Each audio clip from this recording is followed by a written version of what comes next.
جو لوگ اللہ کی باتوں پر ایمان لائے، پیغمبروں کی تصدیق کی، اللہ کی فرما برداری کی، گناہوں سے بچے رہے، پروردگار کا ڈر دل میں رکھا، وہ اللہ کے ہاں بطور معزز مہمانوں کے جمع ہوں گے، نورانی سواریوں پر آئیں گے اور اللہ کے مہمان خانے میں باعزت داخل کیے جائیں گے۔ ان کے برخلاف بے ترس، گنہگار، رسولوں کے دشمن،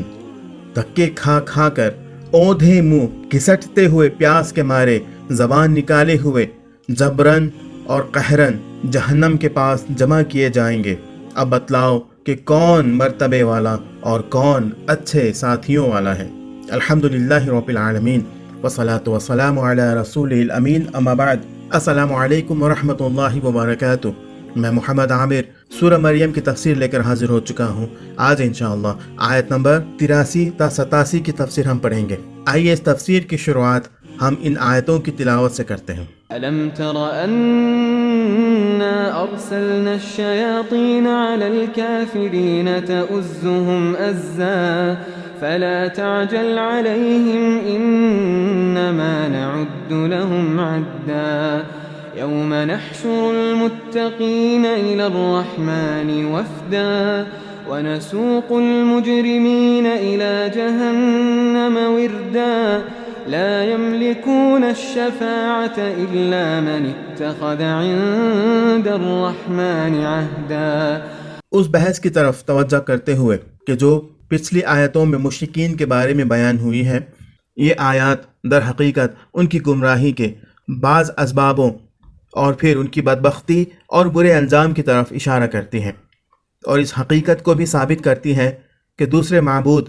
نہ صرف ان کی عزت اور وقار کا باعث نہیں تھے، بلکہ وہ تو ان کی بدبختی اور ذلت کا سبب بن گئے ہیں۔ پہلے فرمایا گیا، کیا تم نے نہیں دیکھا ہم نے شیطانوں کو کافروں کی طرف بھیجا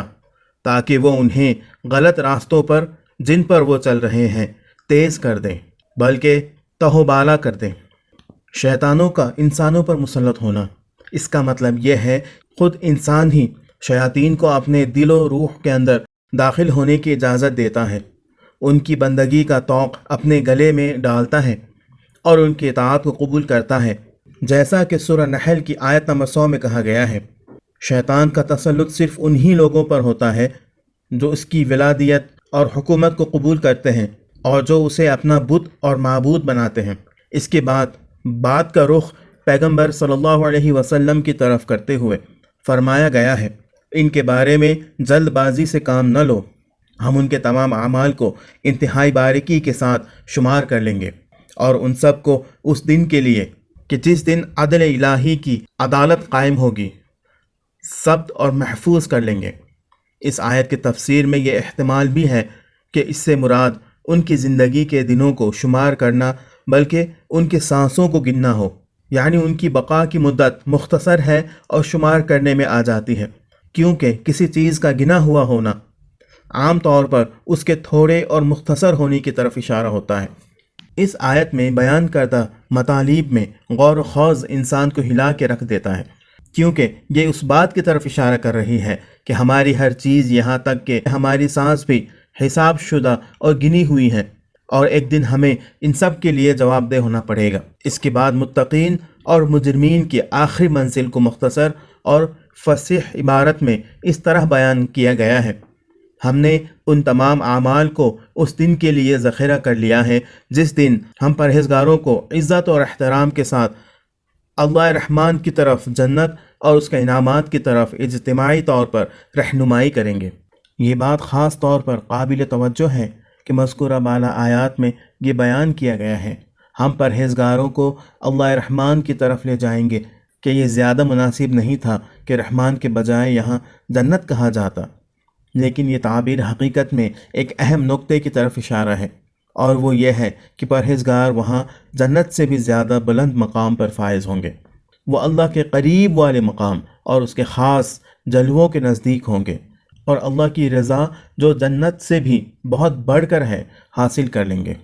اس کے بعد فرمایا گیا ہے کہ اس کے مقابلے میں ہم مجرموں کو اس حالت میں کہ وہ پیاسے ہوں گے جہنم کی طرف ہانکیں گے، جیسا کہ پیاسے اونٹوں کو پانی کی طرف ہانکتے ہیں، لیکن یہاں پانی نہیں بلکہ آگ ہوگی۔ کتنا فرق ہے ان لوگوں کے درمیان کہ جنہیں عزت اور احترام کے ساتھ اللہ رحمان کی طرف لے جایا جائے گا، اور فرشتے ان کے استقبال کے لیے دوڑ رہے ہوں گے اور ان پر سلامتی بھیج رہے ہوں گے،